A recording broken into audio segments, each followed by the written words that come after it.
What most people misunderstand about trauma is that it doesn't simply leave scars, it rewires perception. A trauma-born empath isn't walking through the world reacting like everyone else. They're scanning, calculating, reading between the lines of every interaction, because at some point in their life, that ability wasn't optional, it was necessary. When you grow up in an environment where emotions are unpredictable, where safety can shift without warning, your brain adapts. It becomes efficient at picking up micro-expressions, subtle tone changes, inconsistencies between words and intent. This isn't overthinking. This is pattern recognition trained under pressure. And over time, that awareness sharpens into something most people never develop. They can sit in a room and feel tension before a single word is spoken. They can sense discomfort behind a smile, resentment behind politeness, insecurity behind confidence. It's not mystical, it's neurological conditioning paired with emotional intelligence. But here's where the misunderstanding begins. From the outside, this level of awareness looks like sensitivity. It looks like someone who feels too much, reacts too deeply, or takes things too personally. But that interpretation misses the mechanism entirely. They're not reacting more, they're detecting more. There's a difference. Most people move through conversations at face value. A trauma-born empath is processing layers. What's being said, what's being avoided, and what's being implied. And because they're absorbing all of that simultaneously, it can become overwhelming. This is where the cost shows up. Because when you don't just notice emotions, but actually internalize them, you lose the natural boundary that most people rely on. Someone else's stress becomes your tension. Someone else's anger becomes your unease. Someone else's sadness becomes your weight to carry. And if that isn't managed, it creates a constant state of psychological fatigue. Now think about what that does over time. You start to anticipate problems before they happen. You start adjusting your behavior to maintain stability, to avoid conflict, to keep the emotional environment predictable. You become highly adaptable, but also highly responsible for things that were never yours to control. That's why many trauma-born empaths grow into adults who are incredibly perceptive, but quietly exhausted. They've mastered the external world while slowly disconnecting from their internal one. And yet, this same mechanism, the one that creates the overwhelm, is also the source of their strength. Because the ability to read people accurately, to understand motivations, to recognize emotional patterns, that's power when it's directed, not just absorbed. The difference comes down to awareness of the awareness itself. If they never question it, they remain reactive, pulled into every emotional current around them. But if they learn to step back and observe without absorbing, that same sensitivity becomes precision. It becomes clarity. It becomes control. So the issue was never that they felt too much. The issue is that no one taught them where to stop feeling. Once you understand that level of constant awareness, the next part starts to make sense in a way most people completely miss. What looks like withdrawal is often self-preservation. For a trauma-born empath, solitude is not the absence of connection. It's the absence of noise. It's the only environment where they're not required to process, interpret, and emotionally manage the people around them. And when you've spent years, sometimes decades, doing that unconsciously, silence doesn't feel empty. It feels like relief. This is where the narrative gets distorted. From the outside, people assume that someone who spends a lot of time alone must be struggling socially, emotionally disconnected, or even avoiding life. But in reality, many of these individuals are doing the exact opposite. They are regulating, they are recovering, they are creating a space where their nervous system can finally come out of a constant state of alert. Because here's the truth most people don't consider. Connection is only nourishing when it's safe. If your past has taught you that closeness comes with unpredictability, emotional volatility, or hidden expectations, then your brain doesn't categorize connection as comfort. It categorizes it as risk. So you adapt. You start choosing environments where you can control the input. You become selective with your interactions.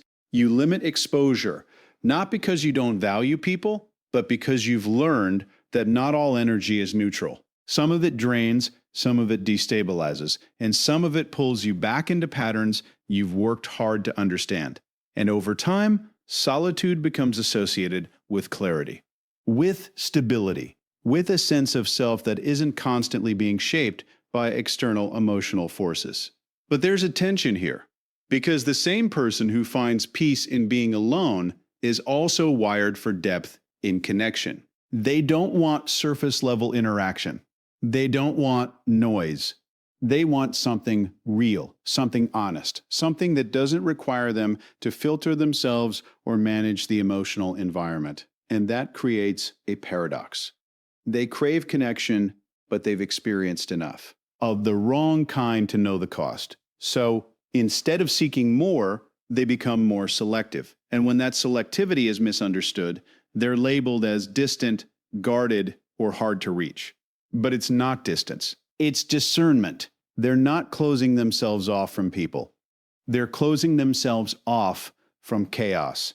And if that distinction isn't recognized, it creates pressure from others and sometimes from within to re-engage in ways that are misaligned, to tolerate dynamics that feel familiar but are ultimately draining, to trade peace for proximity. This is where many people get stuck, because solitude, while safe, can slowly become a default rather than a choice. What begins as recovery can turn into isolation if it's not balanced with intentional, healthy connection. And that balance requires something most trauma-born empaths were never taught: how to engage without losing themselves, how to be present without absorbing everything, how to connect without overextending, how to stay open without abandoning their boundaries. That's the real work. Because the goal was never to avoid people. The goal was to find a way to be around the right ones without paying the same emotional price. And once that distinction becomes clear, solitude stops being an escape and starts becoming a standard. Because peace isn't something you should have to isolate yourself to experience. It's something you should be able to maintain, no matter who you're around. Once you begin to see how awareness and solitude shape their behavior, another pattern becomes impossible to ignore. It's not just that trauma-born empaths experience the world differently. It's that most people are not equipped to meet them at that level of depth. This is where friction starts to show up in relationships. Because when someone is highly perceptive, they don't just listen to words. They evaluate Ali, no mend. They notice when someone says the right thing, but feels off. They pick up on hesitation, avoidance, subtle contradictions, and without even trying, they begin to see the gap between who someone presents themselves to be and who they actually are. For the average person, that level of perception can feel invasive, even if nothing is being said out loud. It creates a kind of psychological pressure, not because the empath is doing anything aggressive, but because their presence alone disrupts superficial dynamics.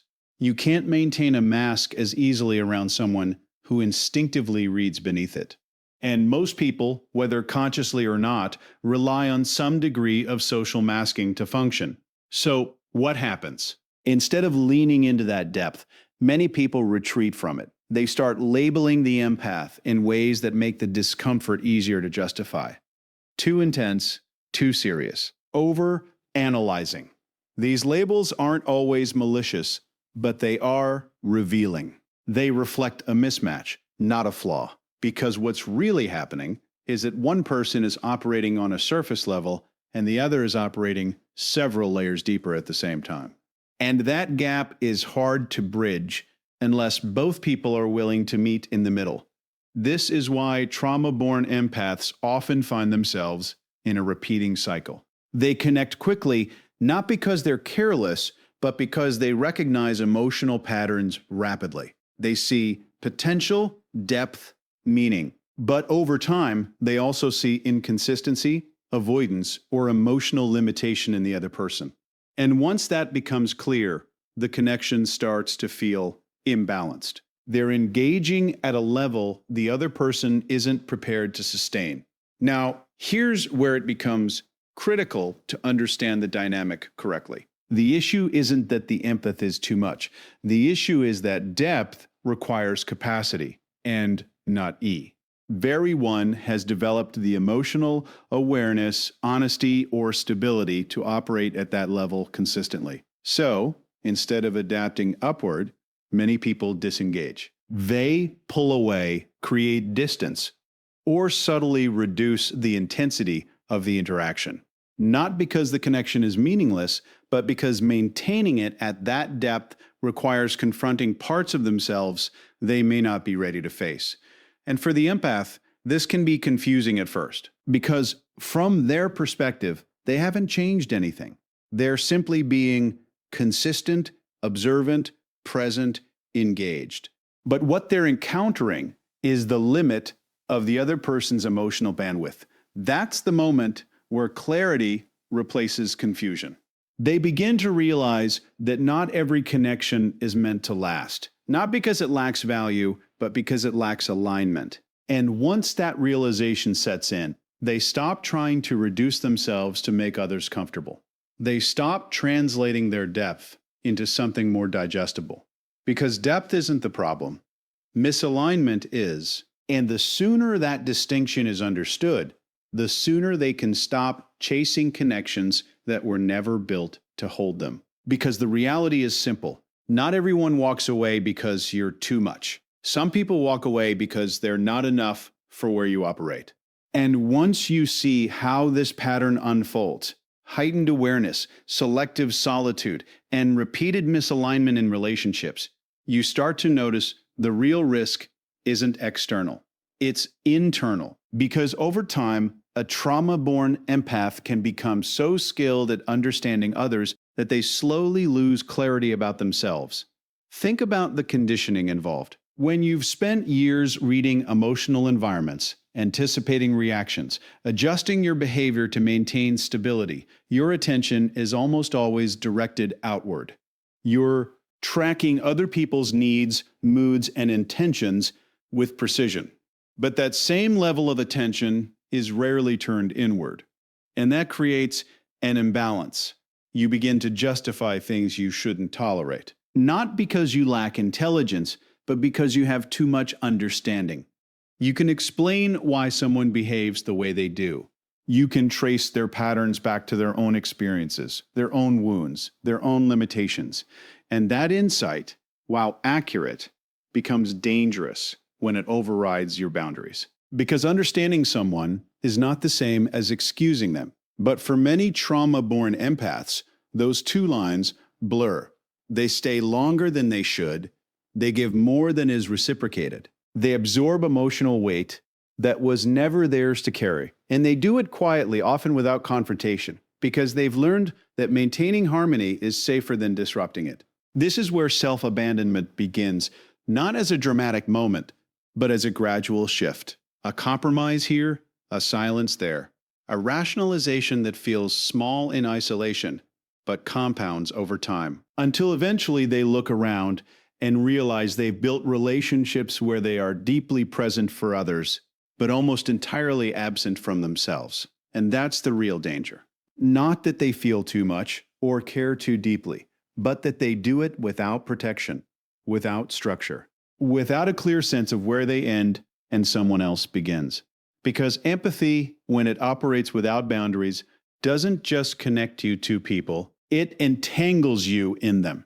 And once that entanglement becomes a pattern, it's difficult to recognize where your responsibility actually stops. You start managing emotions that aren't yours, solving problems that aren't yours, carrying burdens that were never assigned to you. The shift happens when that pattern is interrupted. D. When they begin to question not just how others feel, but how they feel. When they stop asking, what does this person need from me? And start asking, what is this costing me? That question alone changes everything, because it redirects attention back to the self. It creates a boundary where there wasn't one before. It forces a distinction between compassion and compliance. And this is where the rare 1% separate themselves. They don't lose their empathy, they refine it. They learn to observe without absorbing, to understand without overextending, to care without compromising their own stability. They stop trying to be everything for everyone and start becoming accountable to themselves. Because in the end, the goal was never to disconnect from others. It was to reconnect with themselves in a way that no longer requires self-sacrifice to maintain connection. And once that line is drawn clearly, everything changes. Because empathy is only a strength when it includes you.